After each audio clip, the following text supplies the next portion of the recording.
La historia es una mentira curada, una narrativa frágil escrita por los supervivientes, pero bajo las capas de tierra y mar yace una verdad que desafía toda lógica. Nos encontramos mirando artefactos fuera de lugar, engranajes mecánicos fusionados en roca antigua y ciudades sumergidas en las profundidades del Atlántico que son anteriores a la cronología conocida de la humanidad. Estos son los fallos en nuestro registro histórico.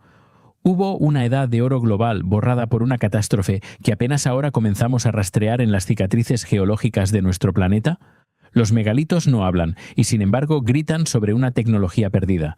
Sugieren un mundo donde la gravedad fue dominada y las estrellas no eran simples luces, sino destinos. Somos como huérfanos buscando el rostro de una madre entre las ruinas destrozadas de Baalbek y los picos elevados de los Andes. No somos los primeros en alcanzar lo divino, somos simplemente los últimos en intentar recordar lo que las mareas del tiempo se llevaron. En lo alto de los acantilados de color rosado del sur de Jordania se alza uno de los monumentos más inquietantes del mundo antiguo, las tumbas reales de Petra.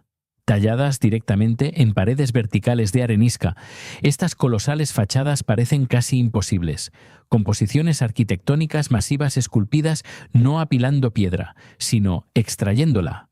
Columnas, frontones, balcones y frentes enteros similares a palacios emergen de la propia roca viva. Sin embargo, a pesar de siglos de investigación, las tumbas reales siguen siendo una de las estructuras menos comprendidas de Petra. Los arqueólogos saben quiénes construyeron la ciudad. Los nabateos, una civilización del desierto que floreció aproximadamente entre el siglo I a.C. y el siglo II después de Cristo. Pero la pregunta más profunda sigue resonando en el silencio de los acantilados. ¿Cómo y por qué crearon tumbas de una escala tan monumental y misteriosa? Petra se encuentra dentro de un laberinto de valles desérticos en la actual Jordania, oculta entre montañas escarpadas en el límite del desierto árabe. En la antigüedad, esta ubicación la colocaba en el cruce de las rutas de caravanas que conectaban Arabia, Egipto, el Levante y el mundo mediterráneo. El incienso, la mirra, las especias, la seda y los bienes preciosos circulaban por estos valles, y los nabateos, maestros del comercio en el desierto y de la ingeniería hidráulica, convirtieron Petra en una próspera capital. Durante siglos, la ciudad permaneció prácticamente desconocida para el mundo exterior, hasta que el explorador suizo Johann Ludwig Burckhardt entró en el lugar en secreto en 1812, disfrazado de peregrino. Lo que encontró dejó estupefacta a Europa. Templos, monumentos y tumbas tallados en las propias montañas. Entre ellos, encaramado en lo alto de los acantilados orientales del valle principal de Petra, se encontraba el complejo monumental que hoy se conoce como las tumbas reales. Las tumbas reales se componen principalmente de 4 grandes monumentos: la tumba de la urna, la tumba de la seda, la tumba corintia y la tumba del palacio, cada una tallada directamente en una pared vertical de arenisca. Juntas forman uno de los complejos de talla en roca más grandes jamás creados. Cuando un visitante se detiene debajo de ellas, queda abrumado por su escala. Las fachadas se elevan a la altura de modernos bloques de apartamentos, con elaborados detalles arquitectónicos que recuerdan a los templos de piedra de Grecia o Roma. Sin embargo, ninguna de estas estructuras fue construida en el sentido convencional. Cada columna, escalera y pedimento decorativo fue tallado en el propio acantilado, lo que requería una planificación inmensa y una precisión extraordinaria. Y aquí es donde comienza el misterio central. A diferencia de los edificios exentos, los monumentos tallados en roca exigen que los artesanos trabajen de arriba hacia abajo. Un solo error de cálculo podría destruir una fachada entera. Para tallar estas estructuras monumentales muy por encima del suelo del valle, los constructores nabateos probablemente levantaron complejos sistemas de andamiaje anclados en la cara del acantilado. Sin embargo, sorprendentemente, los arqueólogos han encontrado muy pocas evidencias físicas de estos sistemas. Los acantilados muestran escasos agujeros de anclaje claros o restos estructurales que expliquen cómo los trabajadores se suspendían con seguridad a decenas de metros del suelo. Quizás el más llamativo visualmente de los monumentos es la tumba de la seda, que debe su nombre a las bandas de color ondulantes que recorren su fachada. La arenisca forma aquí capas naturales de rojo, púrpura, dorado y blanco que recuerdan a los pliegues de una tela drapeada sobre la montaña. Los constructores antiguos parecen haber elegido deliberadamente esta ubicación para explotar los dramáticos patrones geológicos, convirtiendo el propio acantilado en una obra de arte. El resultado es una fachada que parece viva de color, cambiando constantemente bajo el sol del desierto.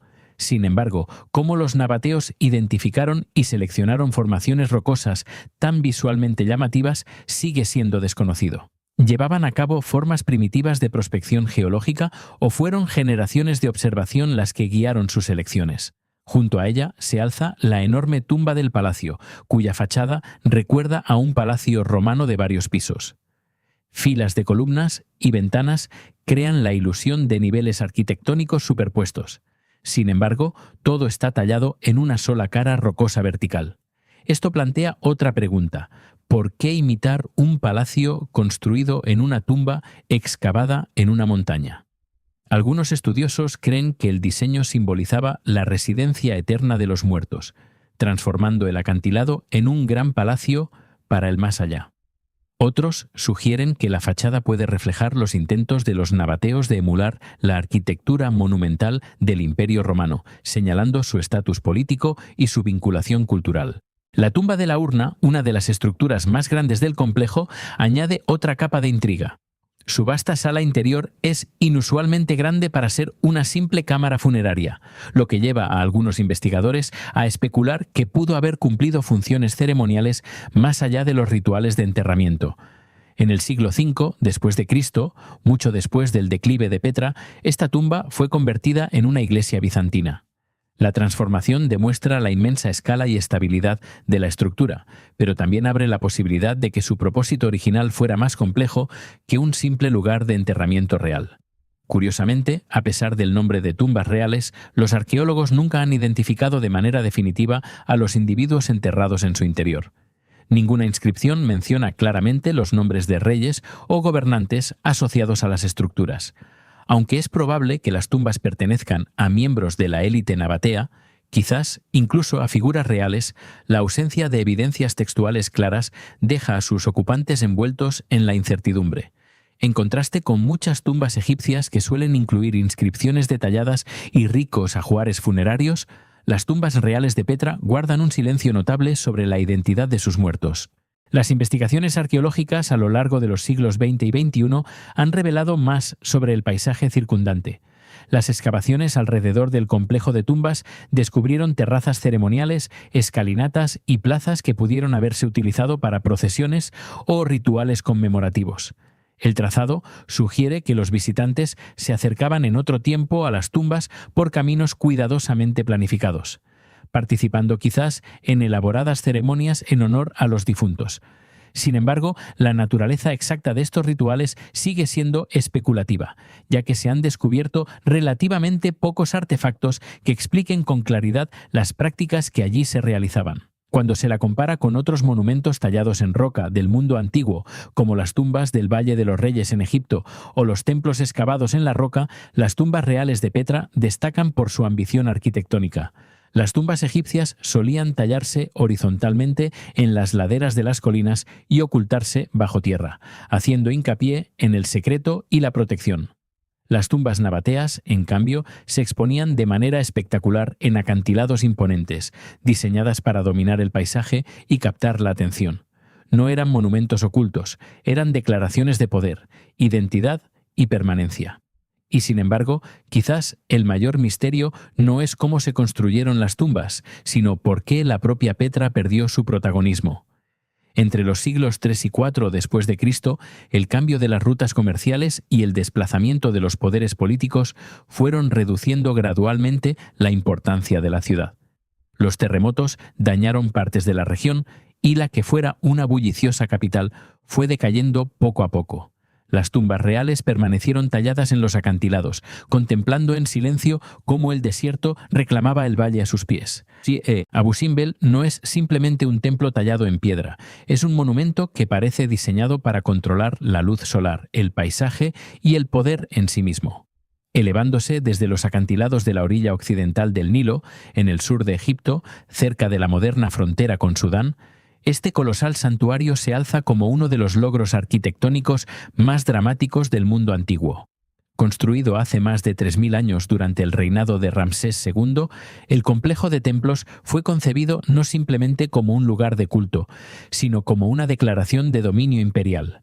Sus estatuas gigantescas, su precisión astronómica y sus corredores ocultos en las profundidades de la montaña han fascinado durante siglos a exploradores, arqueólogos e ingenieros. Incluso hoy, cuanto más se examina Abu Simbel, más preguntas surgen sobre cómo los constructores antiguos lograron tal precisión extraordinaria con tecnologías que deberían haber sido mucho más limitadas. Los templos de Abu Simbel se alzan en la orilla occidental de lo que es ahora el lago Nasser, aunque en la antigüedad este paisaje dominaba el caudaloso Nilo y la antigua frontera con Nubia. Esta región era de vital importancia estratégica. Fue aquí donde Egipto proyectó su poder hacia África, controlando rutas comerciales, minas de oro y el acceso militar al sur. La construcción de un complejo de templos monumental en un paisaje tan remoto y dramático enviaba un mensaje político inconfundible.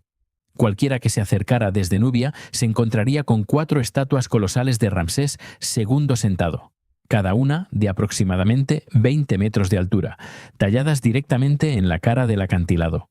Su escala por sí sola habría resultado abrumadora. Vistas desde lejos, a través del desierto, parecen casi sobrenaturales, inmensos guardianes de piedra vigilando el horizonte por la eternidad.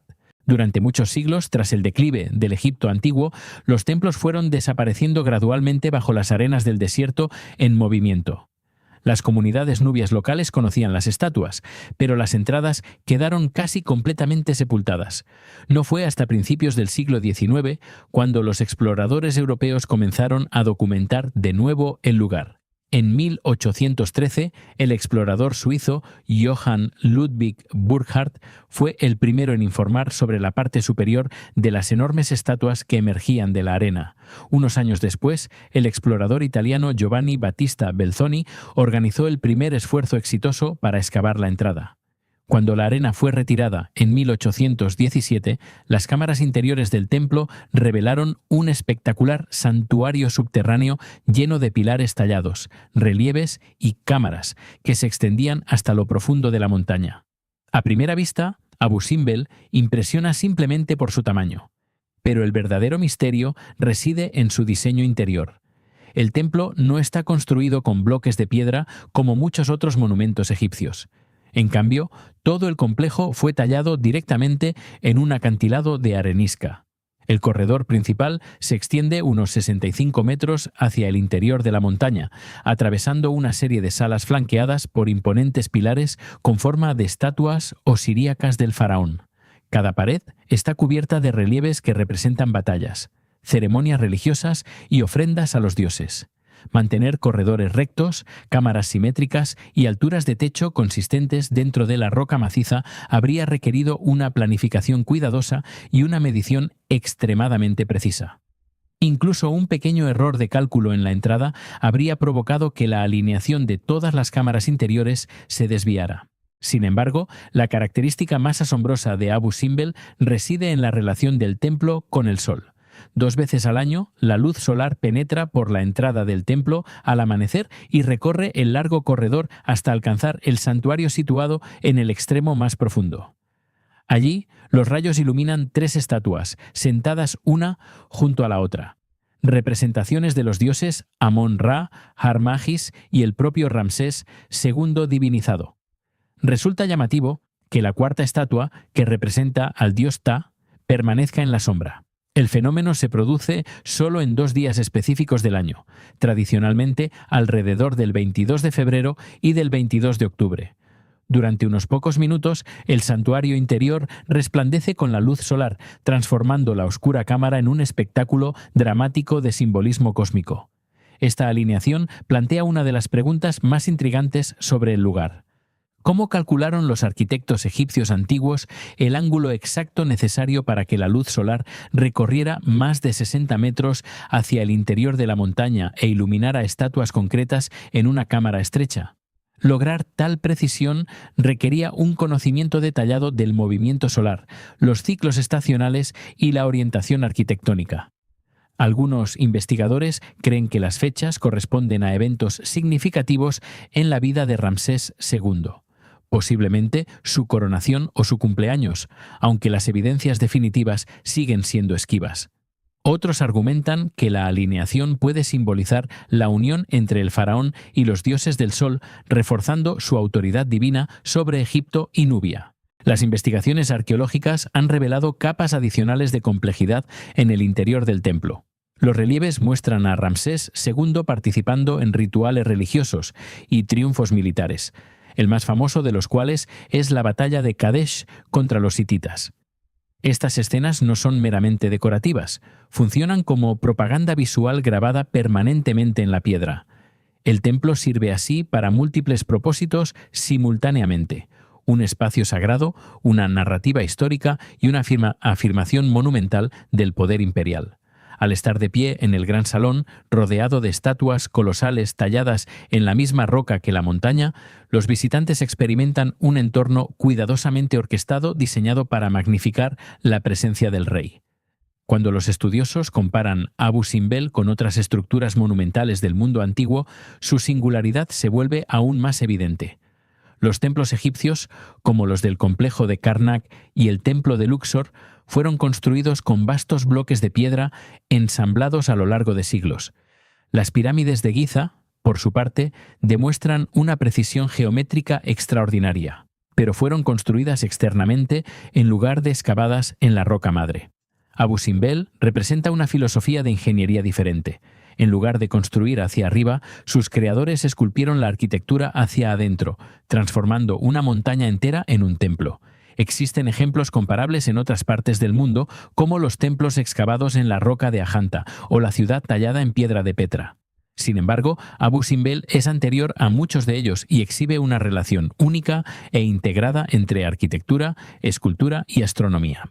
Otro capítulo dramático en la historia de Abu Simbel ocurrió en el siglo XX.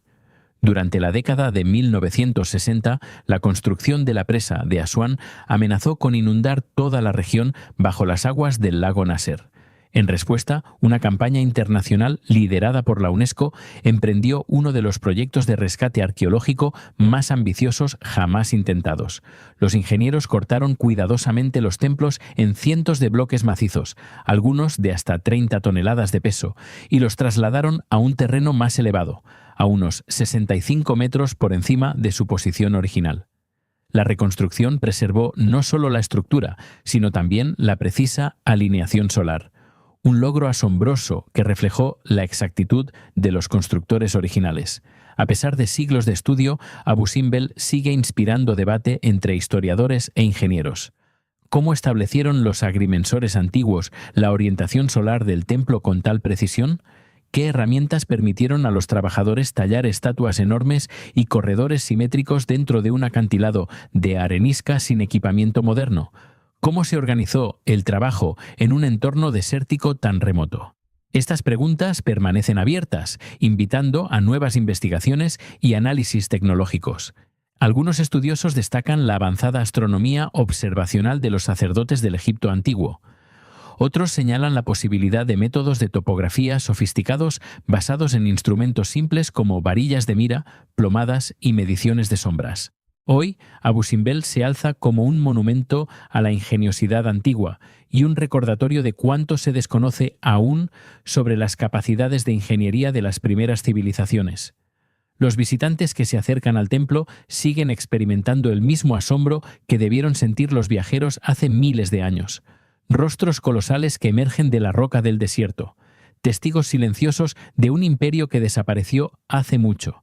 En el interior de la montaña, donde la luz solar toca ocasionalmente estatuas talladas hace más de 3 milenios, la frontera entre la arquitectura, la astronomía y la mitología parece disolverse. Abu Simbel no es simplemente una reliquia del pasado.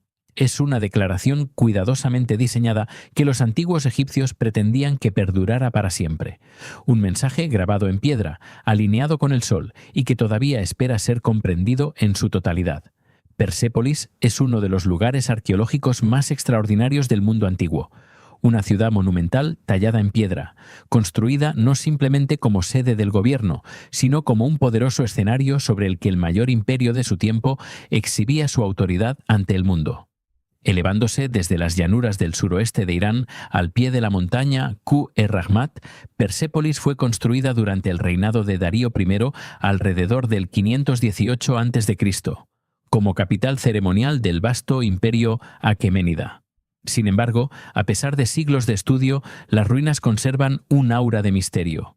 Sus enormes terrazas de piedra, sus relieves intrincadamente tallados y sus columnas imponentes revelan una civilización con capacidades de ingeniería que en ocasiones parecen asombrosamente avanzadas para su época. Incluso hoy, los arqueólogos siguen debatiendo cómo fue concebido, construido y finalmente destruido este inmenso complejo. La propia ubicación de Persépolis parece cuidadosamente elegida.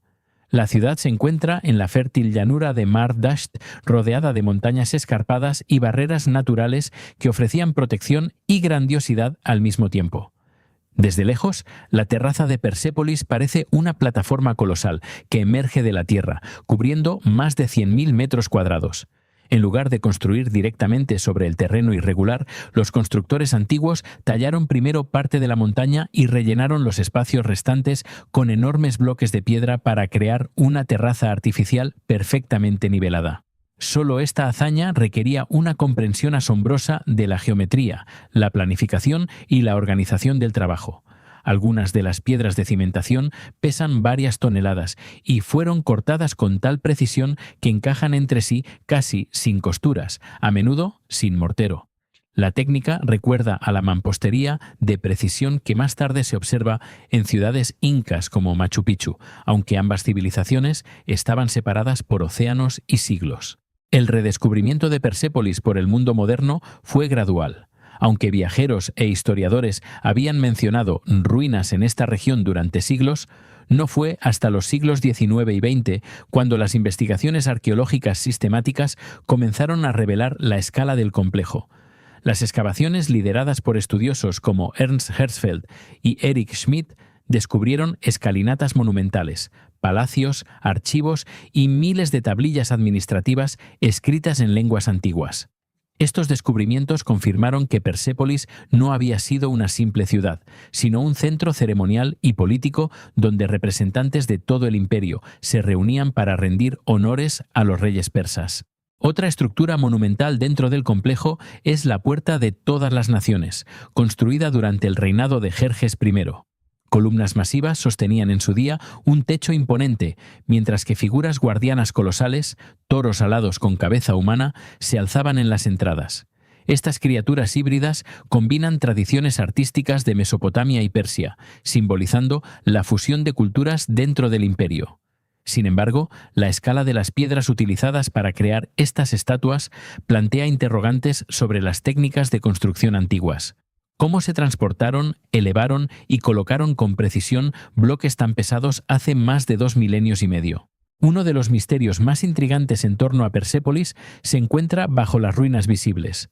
Las excavaciones han revelado complejos sistemas de drenaje y juntas estructurales cuidadosamente diseñadas dentro de los bloques de piedra.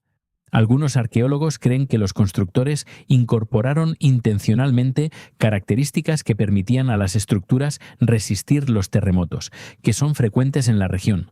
Las grapas metálicas, incrustadas entre las piedras, pudieron haber estabilizado la mampostería y distribuido las tensiones durante la actividad sísmica. Si esta interpretación es correcta, sugiere que los ingenieros de Persépolis poseían una comprensión sofisticada de la resistencia estructural siglos antes de que surgiera la ingeniería sísmica moderna. El registro arqueológico también ha descubierto miles de tablillas de arcilla conocidas como las tablillas de la fortificación de Persépolis. Estos documentos administrativos registran salarios, suministros y movimientos de trabajadores por todo el imperio. Revelan un sistema de gestión del trabajo y distribución de recursos inesperadamente organizado. Los trabajadores, incluidas mujeres y niños, recibían raciones y compensaciones por su labor, lo que sugiere que la construcción no se sustentaba únicamente en el trabajo forzado, sino que implicaba una planificación administrativa compleja. Las tablillas ofrecen una visión excepcional del funcionamiento interno de uno de los estados más poderosos de la antigüedad. A pesar de su grandiosidad, Persépolis tuvo una vida sorprendentemente breve como centro floreciente. En el año 330 a.C., el conquistador macedonio Alejandro Magno tomó la ciudad durante su campaña contra Persia. Poco después, un enorme incendio engulló los palacios. Las fuentes antiguas afirman que el fuego comenzó durante una celebración en estado de embriaguez, posiblemente alentado por una hetera griega que instó a Alejandro a vengar la quema persa de Atenas. Sin embargo, muchos historiadores sospechan que la destrucción fue deliberada, un acto calculado destinado a simbolizar el fin del imperio persa. Las llamas consumieron los techos de cedro y las vigas de madera, dejando tras de sí únicamente el esqueleto de piedra de la ciudad que vemos hoy. Las comparaciones con otros grandes centros monumentales de la antigüedad ponen de relieve cuán singular era verdaderamente Persépolis. Las capitales egipcias como Menfis o los complejos ceremoniales como Karnak exhibían el poder religioso a través de enormes templos dedicados a los dioses. Las ciudades mesopotámicas enfatizaban los zigurats que se elevaban sobre el paisaje urbano. Persépolis, sin embargo, parece haber funcionado principalmente como un escenario ceremonial para la unidad imperial, más que como un centro urbano densamente poblado. Su arquitectura pone el acento en las procesiones, las reuniones y la iconografía simbólica, más que en la habitación cotidiana. Incluso hoy, los estudiosos debaten el propósito más profundo del lugar. Algunos creen que Persépolis servía principalmente como sede ceremonial durante el festival persa del Año Nuevo, el Novruz, cuando representantes de todo el imperio se congregaban para presentar tributo. Otros argumentan que también funcionó como un hub administrativo donde se coordinaban las políticas imperiales.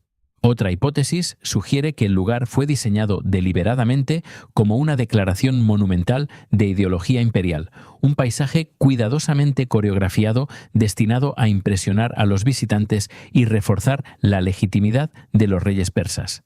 Al estar de pie hoy entre las columnas imponentes y los relieves desgastados de Persépolis, uno puede imaginar todavía la grandiosidad que en su día impregnó este lugar.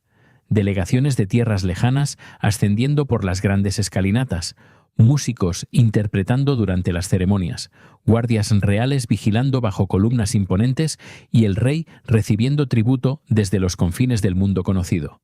Sin embargo, muchas preguntas siguen sin respuesta. ¿Cómo se transportaron y elevaron exactamente las piedras masivas? ¿Qué métodos de construcción permitieron tallados tan precisos y una estabilidad estructural tan notable? ¿Y por qué una capital ceremonial tan magnífica acabó entre llamas y ruinas? Persépolis es mucho más que un yacimiento arqueológico. Es un monumento silencioso a la ambición, la organización y el poder artístico del mundo persa antiguo. Las ruinas se alzan como un vasto archivo de piedra que preserva fragmentos de una civilización que en su día conectó continentes. A medida que los arqueólogos continúan estudiando sus estructuras e inscripciones, Persépolis revela lentamente nuevas claves sobre la naturaleza de los imperios antiguos y las extraordinarias capacidades de quienes los construyeron. Incluso después de más de 2500 años, la ciudad todavía susurra sus misterios a quien esté dispuesto a escuchar. Por las escarpadas colinas del sur de Grecia, enormes murallas de piedra emergen de la tierra como fragmentos de un mundo olvidado.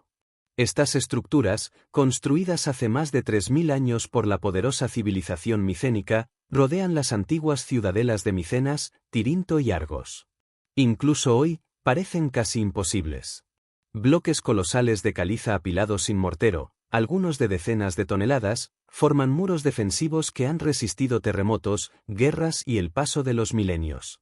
Los griegos antiguos que se encontraron con estas ruinas mucho después del colapso de la Edad de Bronce apenas podían creer que manos humanas las hubieran construido. Según la leyenda, solo los gigantes, los míticos cíclopes, podrían haber levantado piedras de un tamaño tan inimaginable. A partir de esta creencia, las estructuras se ganaron el nombre que aún las define hoy, las murallas ciclópeas. La historia de estas murallas comienza en la Edad de Bronce tardía, aproximadamente entre los siglos XV y XIII a.C., cuando los reinos micénicos dominaban el continente griego. Estas ciudadelas fortificadas se encontraban en el corazón de una poderosa red de estados palaciegos que controlaban las rutas comerciales por todo el Egeo. En Micenas, encaramada estratégicamente en una colina con vistas a la llanura de Argólida, las murallas encierran un centro real asociado a figuras legendarias como Agamenón, el líder de las fuerzas griegas en la épica Guerra de Troya. La ubicación no fue elegida al azar. Desde estas alturas, los gobernantes podían observar a los enemigos que se aproximaban, controlar las tierras de cultivo circundantes y proyectar su autoridad sobre el paisaje. Sin embargo, la geografía por sí sola no explica la escala monumental de la construcción que siguió. El redescubrimiento moderno de Micenas en el siglo XIX transformó estas ruinas de mito en arqueología. En 1876, el excavador alemán Heinrich Schliemann, impulsado por su obsesión por las epopeyas de Homero, descubrió tumbas reales llenas de oro y artefactos de la era micénica. Sus descubrimientos confirmaron que el lugar pertenecía a una sofisticada civilización de la Edad de Bronce, conocida hasta entonces principalmente a través de la leyenda. A medida que los arqueólogos comenzaron a estudiar las fortificaciones circundantes, se dieron cuenta de que las propias murallas representaban uno de los logros de ingeniería más extraordinarios de la Europa antigua. Algunas secciones alcanzan alturas de más de 12 metros y espesores de casi 8 metros. Las piedras son tan masivas que un solo bloque puede pesar 10, 20 o incluso 50 toneladas. A diferencia de la mampostería posterior, no están cuidadosamente escuadradas. En cambio, son cantos rodados irregulares encajados como piezas de un puzle colosal. Este es el misterio central de la construcción ciclópea. ¿Cómo se transportaron, levantaron y colocaron estas piedras inmensas con tal estabilidad utilizando la limitada tecnología de la Edad de Bronce? No se han encontrado grúas, herramientas de hierro ni dispositivos mecánicos complejos relacionados con estas murallas. Los micénicos poseían herramientas de bronce, trineos de madera, cuerdas y fuerza humana. Sin embargo, la escala pura de las piedras parece exceder los límites prácticos de esos métodos. Imaginemos un bloque más grande que un automóvil moderno siendo arrastrado cuesta arriba desde una cantera situada a varios kilómetros de distancia, para luego ser elevado sobre otras piedras ya apiladas a gran altura. La precisión necesaria para mantener la estabilidad de la estructura sin mortero es igualmente asombrosa. Cada piedra tenía que colocarse cuidadosamente de modo que su peso se bloqueara contra las demás, distribuyendo la presión a lo largo de toda la muralla. Otra característica notable se esconde en el interior de las propias murallas. En Tirinto, los arqueólogos descubrieron que las enormes fortificaciones no son completamente sólidas. En su interior discurren corredores abovedados y cámaras internas, pasadizos construidos mediante una técnica conocida como bóveda de ménsula. En este método, cada capa de piedra se superpone ligeramente a la anterior hasta que las paredes se encuentran en lo alto, formando un arco triangular. Estos corredores pudieron servir como pasadizos protegidos, espacios de almacenamiento o galerías defensivas para los soldados que custodiaban la fortaleza. La ingeniería necesaria para crear espacios interiores dentro de murallas tan enormes sugiere una comprensión sofisticada de la distribución de cargas estructurales, un conocimiento raramente asociado a las sociedades de la Edad de Bronce. Quizás el ejemplo más célebre de esta ingenuidad arquitectónica se encuentra en la entrada a la propia Micenas, la monumental Puerta de los Leones. Dos enormes piedras verticales sostienen un dintel macizo que pesa varias toneladas. Sobre él hay una abertura triangular diseñada para reducir el peso que presiona hacia abajo sobre el dintel inferior. En ese espacio triangular, los escultores colocaron un relieve que representa a dos leones erguidos a ambos lados de una columna central, una de las primeras esculturas monumentales en piedra de Europa. Este triángulo de descarga no es meramente decorativo. Representa una solución de ingeniería avanzada que impidió que la entrada se derrumbara bajo la presión inmensa de la muralla circundante. A pesar de estos impresionantes logros, el proceso de construcción exacto sigue siendo incierto. Los arqueólogos han propuesto varias posibilidades. Una teoría sugiere que los trabajadores construyeron largas rampas de tierra a lo largo de las murallas, arrastrando las piedras hacia arriba sobre trineos lubricados con agua o aceite. Otra propone el uso de rodillos de madera y sistemas de palancas, lo que permitía a los equipos de trabajadores desplazar gradualmente las piedras hacia su posición. Los arqueólogos experimentales han demostrado que tales técnicas podrían teóricamente mover piedras de decenas de toneladas. Pero reproducir la escala completa de la construcción ciclópea requeriría miles de trabajadores operando en equipos cuidadosamente coordinados. La organización que hay detrás de semejante esfuerzo laboral masivo apunta a una autoridad política muy centralizada dentro de la sociedad micénica. Las excavaciones a lo largo del siglo XX han revelado que la mampostería ciclópea no era exclusiva de Micenas. Fortificaciones similares aparecen en Tirinto, Argos y varios otros centros micénicos de toda Grecia. Sin embargo, cuando se las compara con otras estructuras de la Edad de Bronce, estas murallas destacan tanto por su escala como por su estilo. Las ciudades fortificadas del Imperio hitita, por ejemplo, utilizaban grandes piedras, pero normalmente las cortaban en formas más regulares y las unían con mampostería más pequeña. En Hatusa, las murallas incluyen puertas e imponentes torres, aunque las piedras son mucho más pequeñas que los bloques megalíticos de Micenas.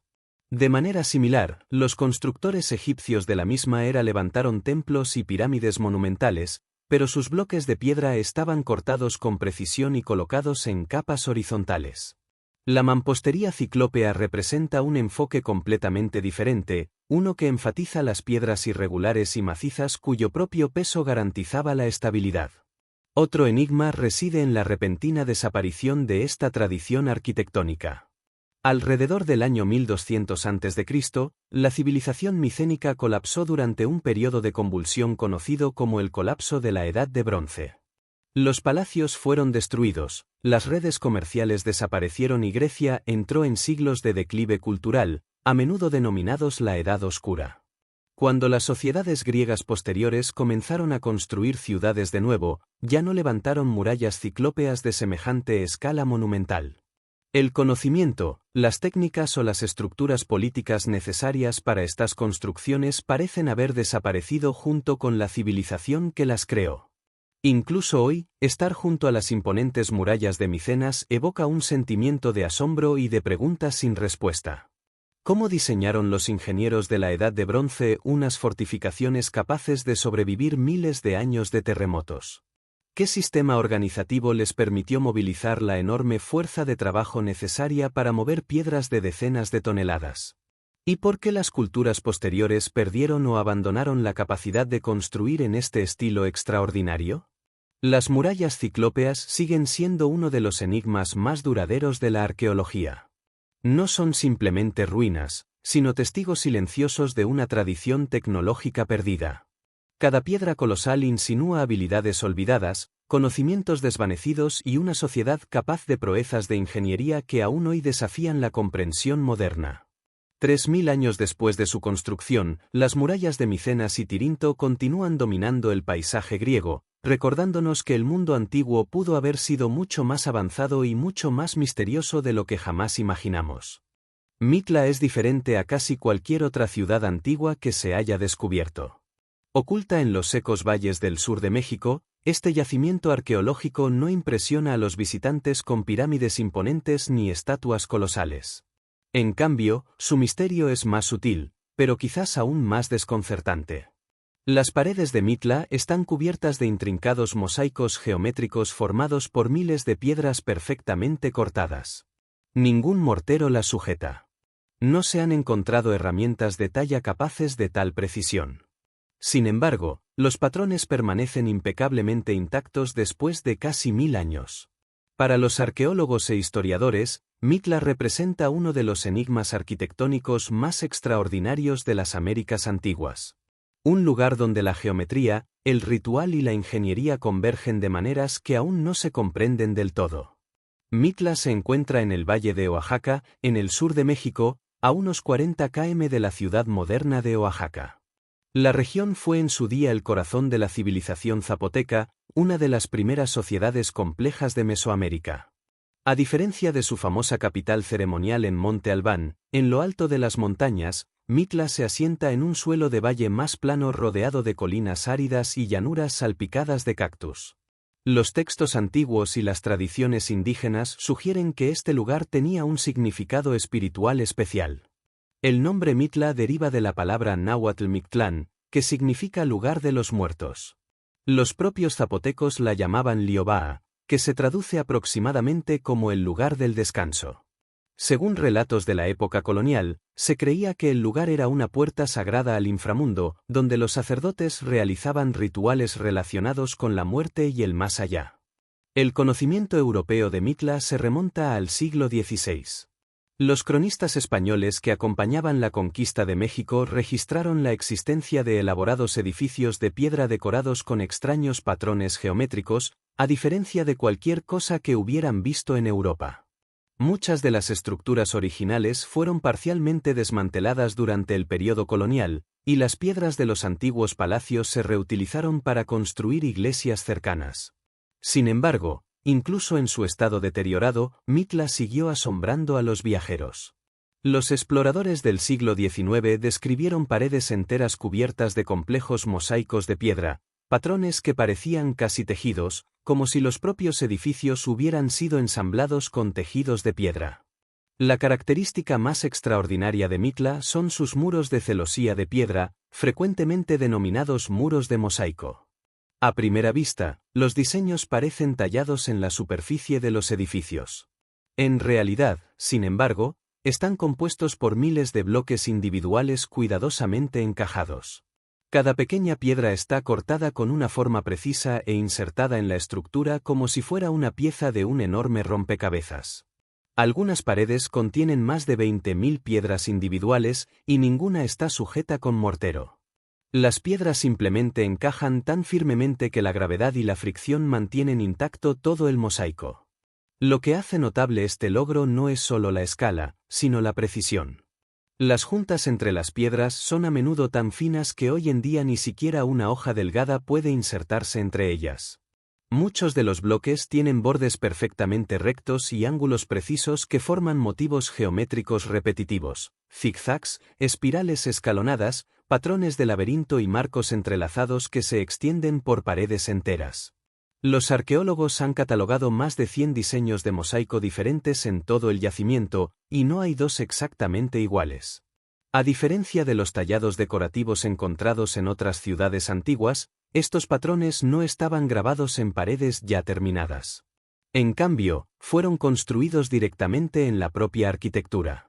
Eso significa que los constructores antiguos tuvieron que planificar cada diseño de antemano, dando forma a miles de piedras para que encajaran perfectamente al ser ensambladas. Si un solo bloque no estuviera cortado correctamente, todo el patrón podría derrumbarse.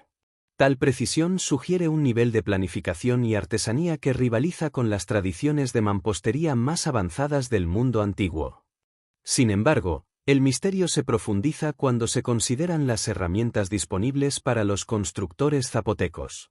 A diferencia de muchas civilizaciones del Viejo Mundo, las sociedades mesoamericanas no utilizaban herramientas de hierro ni de acero durante este periodo. La piedra se moldeaba normalmente con rocas más duras, como el basalto, o con hojas hechas de obsidiana, un vidrio volcánico más afilado que el acero quirúrgico, pero extremadamente frágil. Como tales herramientas podían producir miles de bloques perfectamente conformados sigue siendo objeto de debate entre los arqueólogos. La técnica de construcción de Mitla también difiere drásticamente de otros yacimientos importantes de Mesoamérica. Los mayas, por ejemplo, preferían los relieves de piedra caliza tallada y las decoraciones de estuco. Los aztecas construyeron masivas pirámides escalonadas adornadas con esculturas de dioses y guerreros. Pero en ningún otro lugar de la región encontramos paredes arquitectónicas compuestas enteramente de mosaicos de piedra geométrica. Ni siquiera la célebre mampostería poligonal del Imperio Inca en América del Sur, conocida por encajar bloques irregulares sin mortero, se basa en miles de piezas diminutas. La técnica de Mitla no es solo sofisticada, sino también única dentro del registro arqueológico de las Américas. Otro enigma reside en el posible significado de los propios diseños. Muchos investigadores sospechan que los patrones no eran puramente decorativos.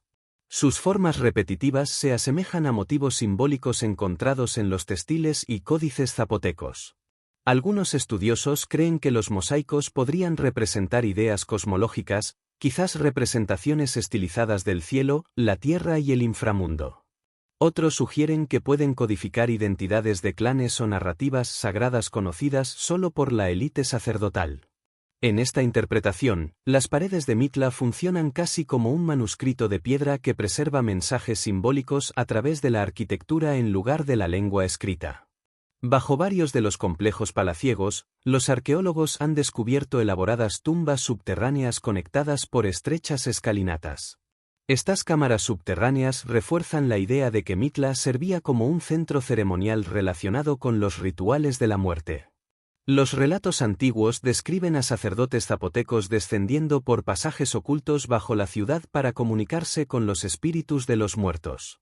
Los mosaicos geométricos que decoran las paredes exteriores pueden haber marcado, por tanto, espacios sagrados, expresiones visuales de la creencia espiritual en torno al viaje al más allá. El trabajo arqueológico moderno en Mitla comenzó en serio durante finales del siglo XIX y principios del XX, cuando investigadores mexicanos e internacionales iniciaron excavaciones sistemáticas del lugar. Las excavaciones revelaron que los palacios visibles fueron construidos sobre estructuras anteriores, lo que sugiere que Mitla evolucionó durante siglos como centro religioso. Las dataciones por radiocarbono indican fases de construcción importantes entre aproximadamente el año 500 y el 900 después de Cristo, aunque algunas partes pueden ser más antiguas. Investigaciones recientes mediante radar de penetración del suelo han descubierto túneles y cámaras adicionales bajo el yacimiento, lo que hace pensar que gran parte de la antigua Mitla permanece enterrada bajo tierra. Estos descubrimientos han revivido la especulación sobre complejos ceremoniales ocultos que podrían explicar la importancia espiritual atribuida a la ciudad por la cultura zapoteca primitiva. A pesar de décadas de estudio, el enigma central permanece: ¿cómo se construyeron los muros de mosaico con tan extraordinaria precisión? Algunos investigadores argumentan que la respuesta reside en una clase de artesanos altamente especializados que pasaron años perfeccionando las técnicas de talla de piedra transmitidas de generación en generación. Otros sugieren que plantillas o dispositivos de medición de madera pudieron guiar la colocación de cada bloque. Algunos estudiosos incluso proponen que los diseños se trazaban primero en el suelo antes de trasladarlos a las paredes durante la construcción. Sin embargo, ninguna de estas explicaciones da cuenta por completo del enorme número de piedras implicadas ni de la precisión uniforme de los patrones. Cada mosaico requería no solo un corte preciso, sino también una planificación estructural cuidadosa para garantizar que las paredes circundantes pudieran soportar el trabajo decorativo en piedra sin derrumbarse. Hoy, Mitla se alza como uno de los yacimientos arqueológicos más visualmente impactantes de las Américas. Sus tranquilos patios y sus paredes con patrones contrastan fuertemente con las pirámides imponentes que dominan muchos paisajes antiguos. Pero dentro de estos silenciosos diseños geométricos se esconde un misterio más profundo que sigue fascinando a historiadores, arquitectos y arqueólogos por igual. Mitla nos recuerda que la ingeniería antigua no siempre consistía en construir estructuras más grandes. A veces se trataba de alcanzar la perfección a menor escala, creando complejidad a partir de miles de piezas precisas. Casi un milenio después de su construcción, los muros de mosaico aún se mantienen unidos sin mortero, sin metal y sin una explicación clara. Y esa durabilidad plantea una pregunta final que los estudiosos aún no logran responder: ¿qué conocimiento permitió a los constructores de Mitla transformar la simple piedra en uno de los enigmas arquitectónicos más intrincados del mundo antiguo? En los secos valles costeros del norte de Perú, donde el desierto se une a la lejana sombra de los Andes, se alza un monumento que parece menos una obra de arquitectura y más un registro congelado de violencia. Cerro Sechín no es famoso por sus pirámides imponentes ni sus vastas ciudades, sino por algo mucho más extraño: una pared de piedra cubierta de cientos de cuerpos humanos tallados, desmembrados, decapitados y abiertos para revelar huesos y órganos internos. Creados hace más de 3000 años, estos tallados forman uno de los programas artísticos más perturbadores y misteriosos jamás descubiertos en las Américas antiguas. Para los ojos modernos, los relieves parecen ilustraciones forenses grabadas en granito. Y eso es precisamente lo que los hace tan inquietantes. Durante décadas, la mayoría de los arqueólogos han luchado por responder a una pregunta fundamental: ¿por qué una civilización antigua rodearía su arquitectura sagrada con imágenes de cuerpos humanos mutilados? Cerro Sechín se encuentra en el Valle de Casma, en Perú, un estrecho corredor fluvial que atraviesa un desierto costero por lo demás árido antes de llegar al Océano Pacífico. Hoy la región parece tranquila y aislada. Pero durante el tercer y el comienzo del segundo milenio A, fue el hogar de algunas de las sociedades complejas más antiguas de los Andes. El propio complejo de Sechín incluye varios edificios ceremoniales, plazas y estructuras en plataforma. Sin embargo, la estructura más llamativa es un templo rectangular cuyas paredes exteriores están alineadas con grandes losas de piedra tallada. Cada losa, que pesa varias toneladas, representa una figura humana o fragmentos de una. Algunas muestran guerreros sosteniendo mazas o armas ceremoniales. Otras muestran cuerpos seccionados, miembros desprendidos, cabezas cortadas, costillas expuestas y ojos que miran hacia afuera desde cráneos tallados. Espinas y vísceras se retuercen a través de la superficie de piedra con una claridad escalofriante. A diferencia de muchas obras de arte antiguas que estilizan el cuerpo humano en formas simbólicas, los tallados de Cerro Sechín parecen sorprendentemente anatómicos, como si los escultores hubieran estudiado la estructura de cadáveres reales. El lugar atrajo la atención moderna en la década de 1930, cuando el arqueólogo peruano Julio Cetello, a menudo llamado el padre de la arqueología peruana, comenzó a investigar los asentamientos antiguos del Valle de Casma. Las excavaciones revelaron que Cerro Sechín no era un monumento aislado, sino parte de un paisaje cultural más amplio que incluía otros centros ceremoniales tempranos, como Sechín Alto y Sechín Bajo. Sin embargo, incluso entre estos primeros yacimientos andinos, la pared tallada de Cerro Sechín destacaba por sí sola. Mientras que otros templos exhibían diseños geométricos o animales estilizados, esta pared presentaba una narrativa continua de cuerpos humanos mutilados. Era como si los constructores hubieran transformado deliberadamente el exterior de su templo en una galería de la muerte. La propia construcción demuestra una ingeniería impresionante para una época tan temprana. Las paredes del templo fueron construidas con grandes bloques de piedra cuidadosamente conformados y ensamblados. Antes de que cada bloque se colocara en la pared, los artesanos tallaban su imagen en relieve, de modo que, al ensamblarse, las losas formaran una secuencia coherente alrededor de la estructura. El resultado se asemeja a un mural de piedra que se extiende por todo el perímetro del edificio. Este nivel de planificación implica un concepto de diseño centralizado. Alguien, o quizás un grupo de especialistas rituales, concibió el programa completo antes de que comenzara la construcción.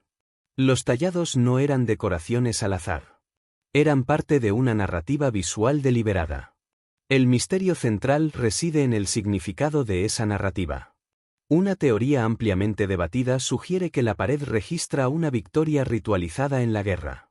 Según esta interpretación, los cuerpos tallados representan a enemigos derrotados cuyos restos se exhibían como trofeos de conquista. Los guerreros representados en algunas losas podrían simbolizar a luchadores victoriosos que se alzan sobre los caídos. Bajo esta lectura, Cerro Sechín podría representar uno de los primeros memoriales de guerra de las Américas, un monumento que celebra el dominio militar y el poder político. Sin embargo, esta teoría enfrenta dificultades. Muchas de las figuras carecen de armas o armaduras claras, y las escenas parecen menos una batalla y más un desmembramiento sistemático. Otra posibilidad es mucho más ritualista. Algunos estudiosos creen que los tallados representan sacrificios humanos realizados como parte de ceremonias sagradas. En muchas culturas antiguas, incluidas las civilizaciones andinas posteriores como los mochica y los incas, los rituales de sacrificio estaban estrechamente vinculados a ideas sobre la fertilidad, el equilibrio cósmico y la comunicación con los dioses. Los órganos expuestos y las cabezas cortadas de Cerro Sechín podrían simbolizar ofrendas destinadas a sustentar fuerzas sobrenaturales. De ser así, la pared puede no representar violencia por sí misma, sino una transformación ritual del cuerpo humano en un objeto sagrado. Sin embargo, las evidencias definitivas de una actividad de sacrificio a gran escala en el lugar siguen siendo limitadas, lo que deja la interpretación incierta. Quizás la característica más desconcertante es la aparente precisión anatómica de los tallados. Varios relieves muestran órganos internos dispuestos de maneras que se corresponden sorprendentemente bien con la anatomía humana real. Las costillas se curvan alrededor de pechos abiertos, las vértebras se apilan a lo largo de la columna y los intestinos se enrollan por el abdomen. Estos detalles plantean la posibilidad de que los artistas tuvieran un conocimiento directo de la estructura interna del cuerpo humano, un conocimiento que solo podría provenir de observar disecciones reales o exámenes post-mortem. De ser así, implicaría un nivel de práctica ritual o médica mucho más sofisticado de lo que se suele asumir para este periodo temprano de la civilización andina. Las excavaciones alrededor del yacimiento han descubierto fragmentos de cerámica, herramientas de piedra y elementos arquitectónicos que ayudan a datar Cerro Sechín en torno al 1800 a 1500 a, mucho antes del surgimiento de culturas más conocidas como la Nazca, la Mochica o la Inca. Esto convierte al monumento en uno de los primeros centros ceremoniales a gran escala de la región. Sin embargo, la cultura responsable de su construcción sigue siendo poco comprendida. Los arqueólogos la denominan simplemente cultura Sechín, pero a diferencia de las civilizaciones posteriores, no dejó ningún sistema de escritura ni símbolos reconocibles que pudieran explicar sus creencias. La pared tallada se erige, por tanto, como un texto silencioso cuyo lenguaje aún no ha sido descifrado. Las comparaciones con otros yacimientos antiguos profundizan el misterio. En Mesoamérica, las esculturas olmecas de aproximadamente el mismo periodo representan a gobernantes y seres mitológicos, pero rara vez retratan el desmembramiento anatómico explícito. En los propios Andes, culturas posteriores como los Mochica crearon escenas cerámicas vívidas de sacrificio y combate ritual. Sin embargo, esas obras de arte aparecieron más de 1000 años después de Cerro Sechín. Si los tallados de Sechín representan efectivamente violencia ritual, pueden marcar una de las primeras expresiones artísticas de semejante iconografía en las Américas, una tradición iconográfica que resonaría a través de las culturas andinas durante siglos. La investigación arqueológica moderna continúa revisitando Cerro Sechín con nuevos métodos. Los estudios del terreno y las excavaciones en el Valle de Casma han revelado que la región albergó en su día una red de centros ceremoniales conectados por la irrigación, la agricultura y las rutas comerciales.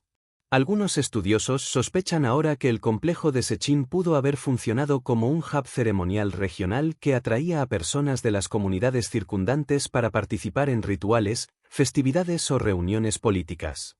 En ese contexto, la pared tallada pudo haber servido como una poderosa declaración de autoridad, una imagen destinada a intimidar, inspirar o recordar a los visitantes las consecuencias de desafiar el orden sagrado.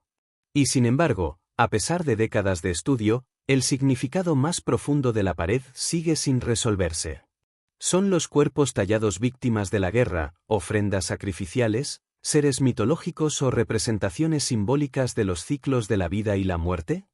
¿Por qué eligieron los constructores imágenes tan explícitas para rodear un templo? ¿Y qué creencias los impulsaron a inmortalizar estas escenas en piedra?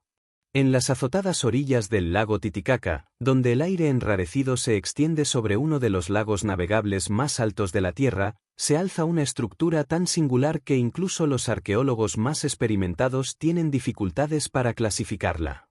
Conocida hoy como Inca Uyu, este compacto recinto de piedra parece a primera vista casi modesto, un simple patio rectangular bajo rodeado de mampostería inca finamente tallada. Pero al entrar, la escena resulta desconcertante. Emergiendo del suelo de roca madre se elevan decenas de pilares de piedra tallada, cada uno sobresaliendo hacia arriba como un campo de marcadores silenciosos. Ninguna inscripción lo explica. Ninguna crónica describe su propósito. Y en ningún otro lugar del mundo inca existe nada remotamente parecido. El misterio de Inca Uyu comienza con su ubicación. La estructura se encuentra en la localidad de Chucuito, con vistas a las profundas aguas azules del lago Titicaca, una región considerada sagrada desde hace mucho tiempo en la cosmología andina. Según la mitología inca, este lago fue el lugar de nacimiento del dios del sol Inti y el origen legendario de los primeros gobernantes incas. Durante siglos, civilizaciones como Tiwanaku y la cultura pucara ya habían convertido la región en un paisaje religioso y ceremonial. Templos monumentales, plataformas rituales y alineaciones astronómicas aparecen por toda la cuenca del Titicaca. En este entorno de geografía sagrada, la existencia de un yacimiento ceremonial tan inusual como Inca Uyu podría no parecer sorprendente. Lo que sí resulta sorprendente, sin embargo, es hasta qué punto desafía el lenguaje arquitectónico de la civilización a la que normalmente se le atribuye su construcción. A diferencia de las terrazas monumentales de Machu Picchu o las paredes de piedra poligonal perfectamente ensambladas típicas de la ingeniería inca, Inca Uyu se centra en una característica desconcertante, una densa disposición de proyecciones de piedra tallada que emergen del suelo. Algunas son pequeñas y redondeadas, otras más altas y cilíndricas, pero casi todas parecen haber sido moldeadas deliberadamente a partir de la propia roca madre. No son piedras separadas colocadas en el suelo. Son parte integral del suelo, talladas directamente en la roca viva. Su distribución parece casi sistemática, organizada en grupos que sugieren un diseño en lugar de aleatoriedad. Y sin embargo, el patrón no revela ninguna lógica funcional obvia. No sostienen un techo. No son ranuras para columnas de madera, ni son elementos estructurales de una pared o un edificio. Cuando los primeros arqueólogos documentaron el yacimiento a principios del siglo XX, las formas inusuales de estos pilares llevaron a una interpretación controvertida. Dado que muchos de ellos se asemejan a formas fálicas, los investigadores propusieron que la estructura funcionó como un templo de la fertilidad, de ahí el nombre de templo de la fertilidad que a veces se atribuye a Inca Uyu.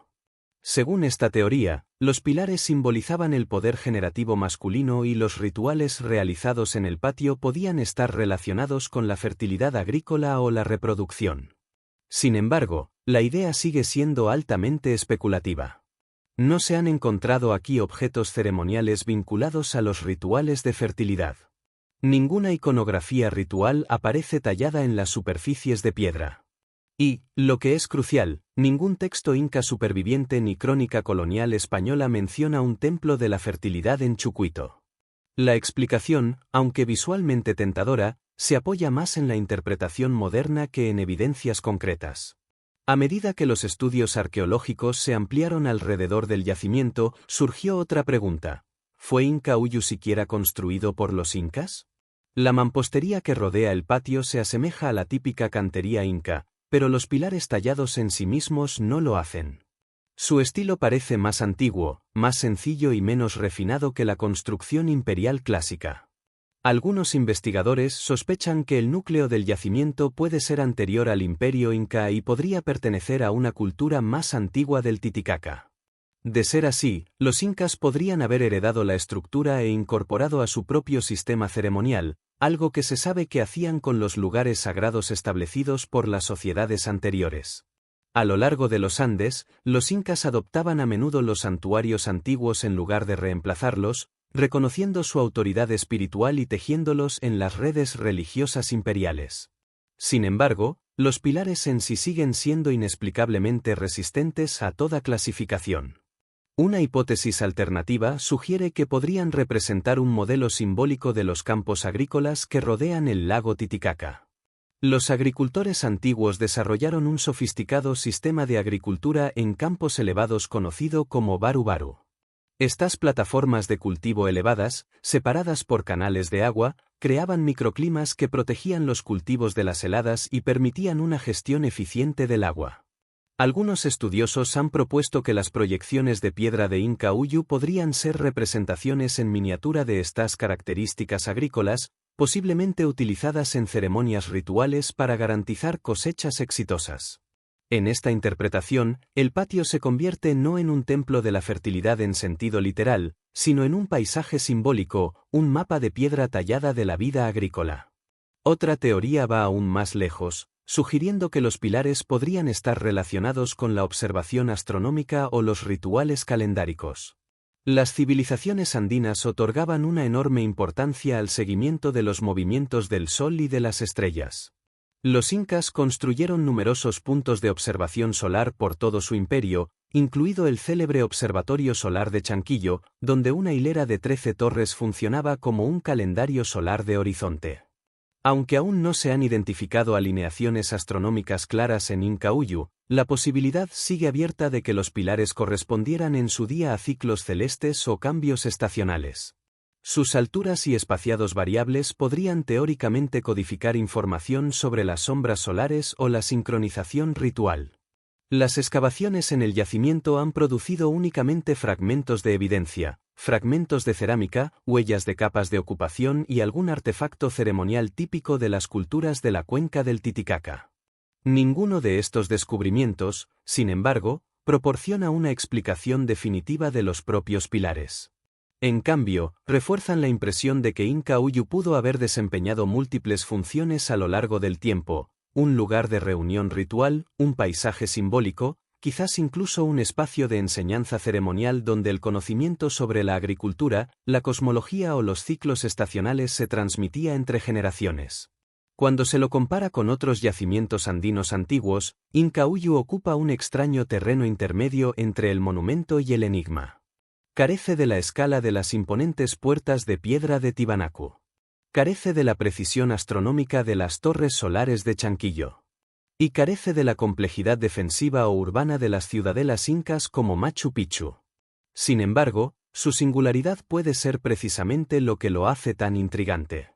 En una civilización conocida por la estandarización arquitectónica y la planificación imperial, Incauyu se destaca como algo completamente diferente, una estructura cuyo significado pudo haber sido profundamente local, profundamente simbólico o quizás intencionalmente esotérico.